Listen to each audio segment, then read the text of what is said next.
Let me explain. I am somebody who wears her heart on her sleeve. I will talk to strangers about my past trauma.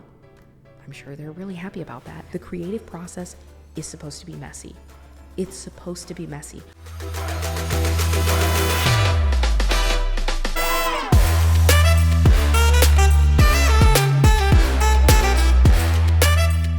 Hello friend, welcome back to the channel. I'm so excited that you are here.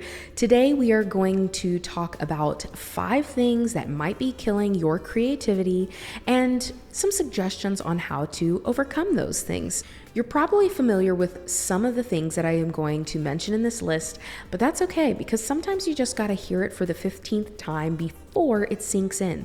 I'm really hoping that this is the last time you will need to have a video like this. So without further ado, let's go ahead and dive into our first one. This is something that everybody does. It's something we all know is not good for us, but we do it anyway, and that is comparison. Now we know that comparison is one of those things that's gonna kill our creativity because before we start working, we've already told ourselves we're not good enough. Part of the creative process is realizing that there are going to be multiple times that you are in the beginner stage again, right? So once you master kind of one level of your creative skills or passions, wherever you are, there's always going to be another level that you can improve on. I mean, there's obviously probably an ending point where like, oh yeah, I've got this, I can do this in my sleep. But to be honest, that takes a long time to get there. Part of the creative process is being okay with the fact that you're going to be a beginner multiple times. And what comparison does is tells you it's not okay to be a beginner, it's not okay to learn, and it's not okay to kind of have to grow. We know that that is not realistic because the people that you are inspired by, they have a backstory. They might have 10 years behind the scenes that you've never seen. And the reason why you are inspired by them is because they did the hard work. They did the thing. They were consistent over a long period of time. They continued to work on their craft. They worked hard.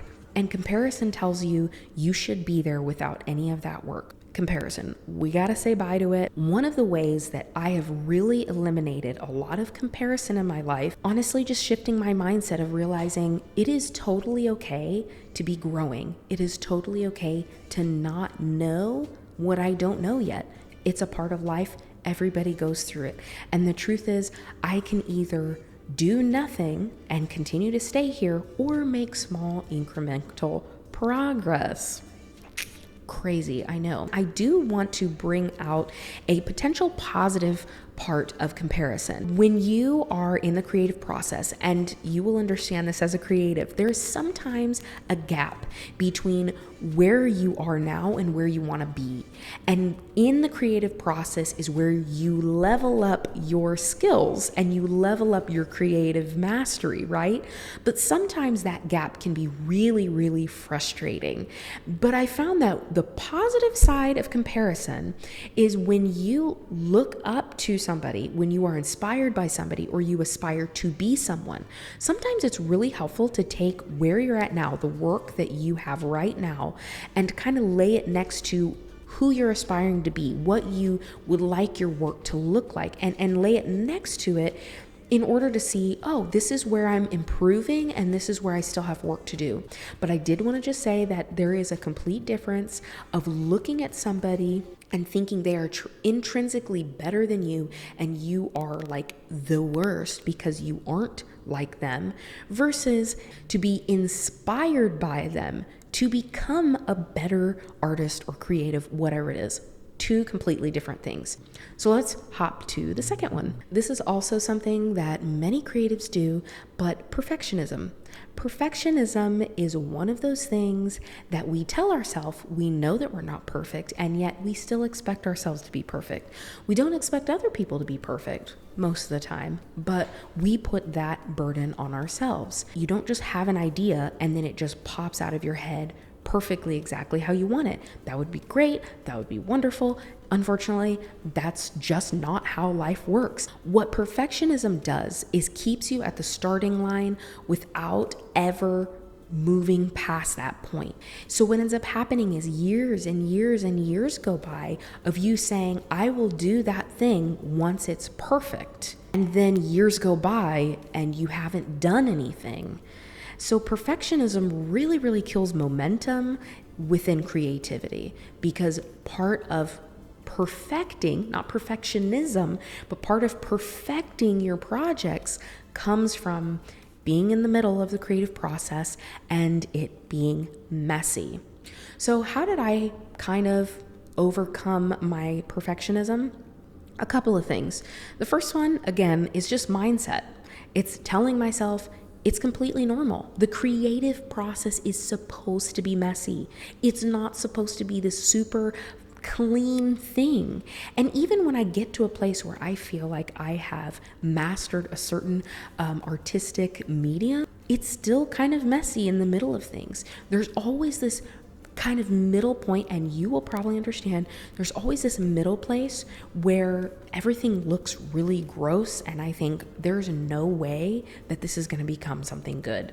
But I keep pushing forward, and inevitably it becomes something wonderful, something that I'm proud of. So it's a mindset shift of realizing the creative process is supposed to be messy. It's supposed to be messy. That's why it's called a process. I know.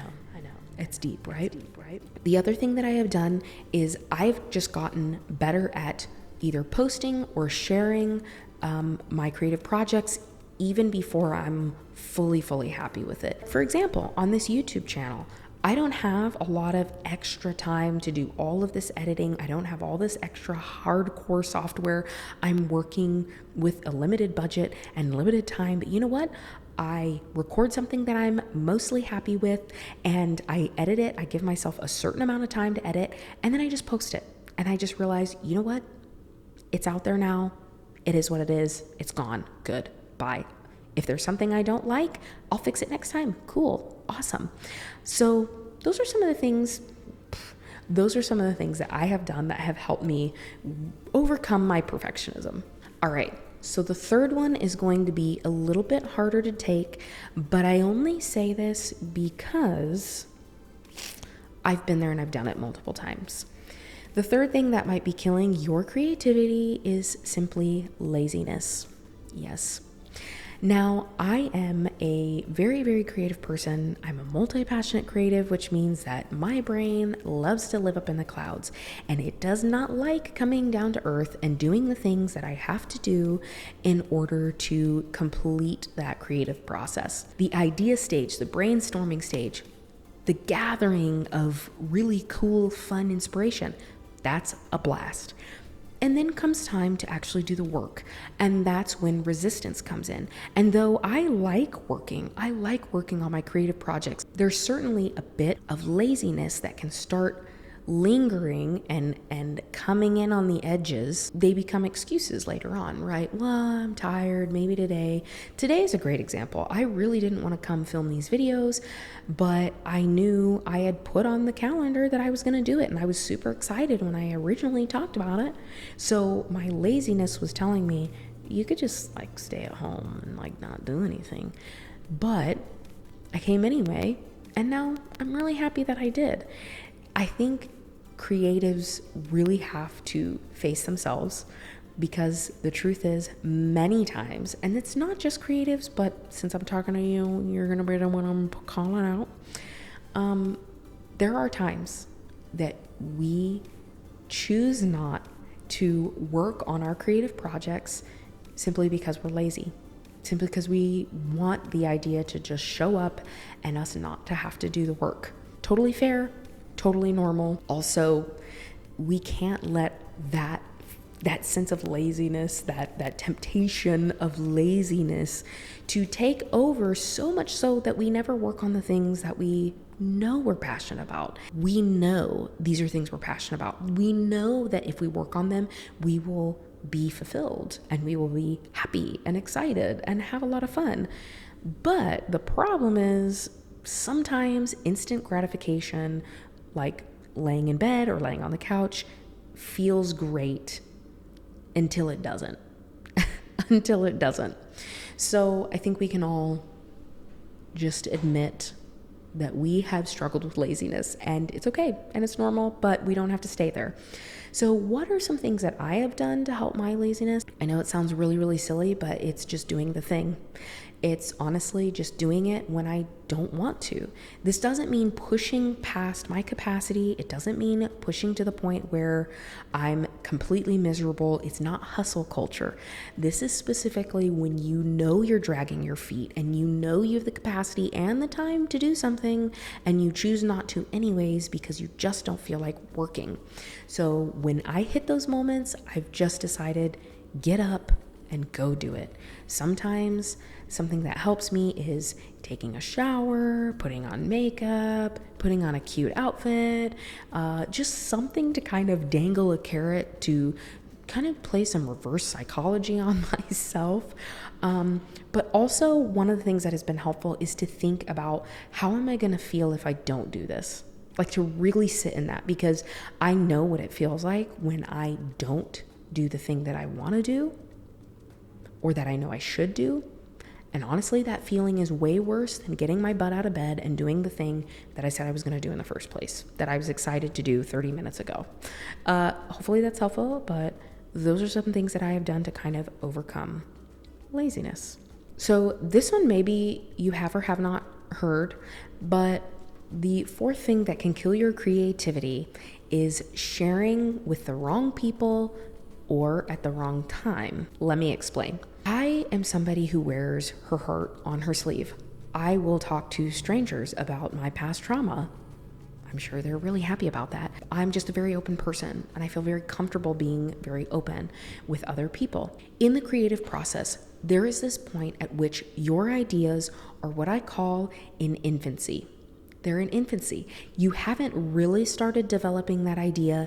It's like a newborn. It's like a little child that just barely made it into the world. I used to take that idea and just share it with anyone and everyone, even in its infancy.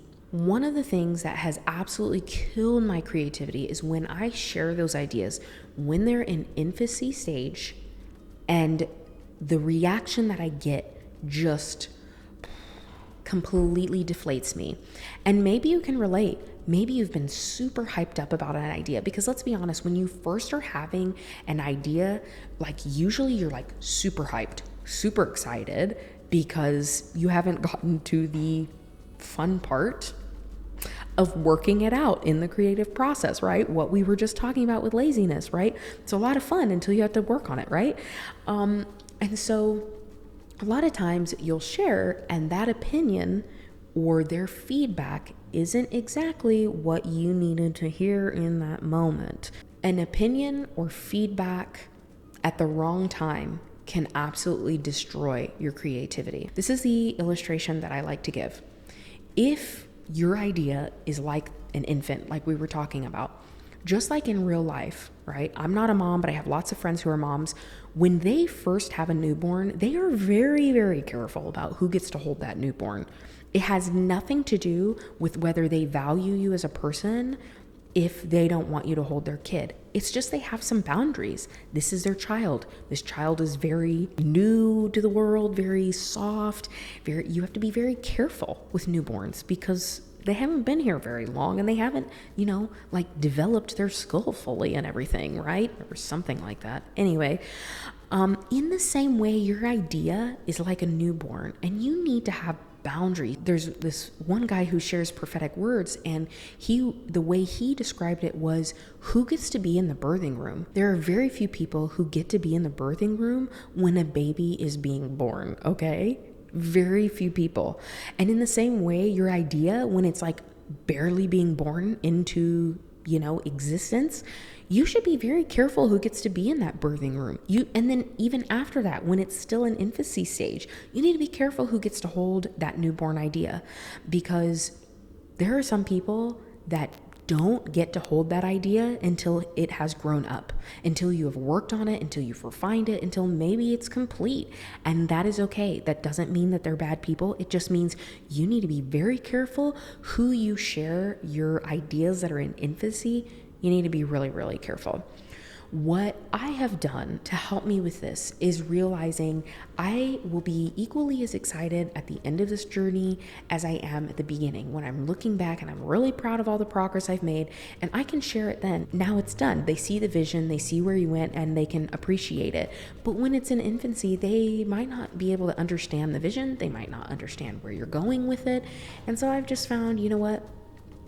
It's better to have a very select few people who get that space with me.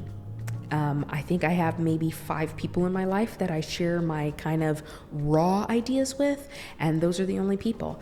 And sometimes they are not family. Actually, most of the time they're not family. You know, just because it's just how it goes sometimes.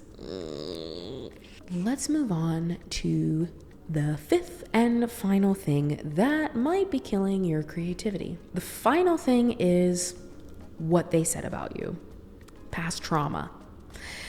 This has been something that I have personally experienced over the last 8 years. I have a playlist called RE 1 Year to Rebuild My Confidence, and it's a playlist dedicated to me getting back into music because I spent the last 8 years listening to what other people said and how they acted toward me, and that really killed my confidence, and as a result also really, really killed my creativity, because I listened to what they said. I chose to submit to that lie. I chose to submit myself to that false narrative, that false thing that they said about me, instead of believing what God said about me and believing the skills and the things that God has given me in my hands to steward and to produce and put out into the world to bring hope and light and love to other people, to help others, to serve others. I let all of that get snuffed out because I was focusing so much on what other people said. Now, that is fair. When something really hard happens, when something really devastating happens to you, it's completely normal for you to shut down. It's completely normal to struggle to process that.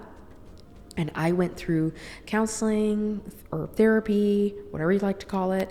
It took me years and years and years to just get to a much healthier place. It took a very, very, very long time.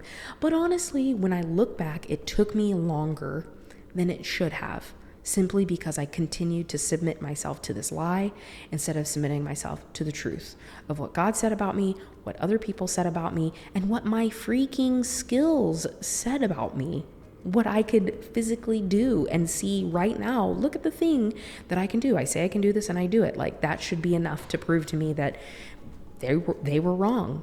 Unfortunately, sometimes our brains don't catch on that quick. But that was honestly one of the things that killed my creativity more than anything.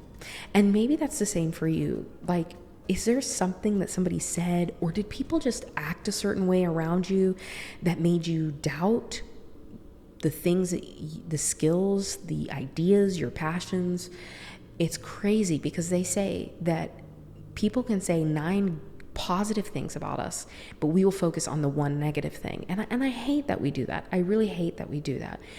But one of the biggest killers of your creativity and my creativity is often what other people say about us, what other people supposedly think about us.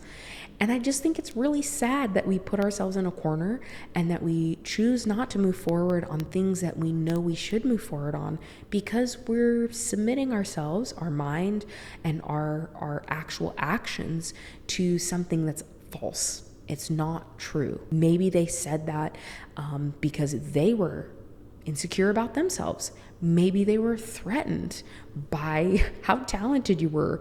And so they acted accordingly to snuff you out. And that's really sad. But you know what? It doesn't have to stay like that. And it doesn't have to be forever. I highly suggest finding somebody who you can talk to. If you can't afford therapy or counseling, find a really, really trusted, wise friend that you can work through some of that hurt with. If you do have a budget for therapy, I would suggest going to therapy and walking through that. That was super helpful for me to have somebody who didn't know anything about me say, you're not crazy, they really did treat you poorly, and you're a human for being crushed by that. Like, I just needed to hear somebody say that.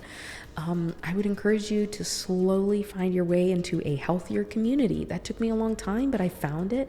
Let go of friends that really aren't friends and make you feel really crappy.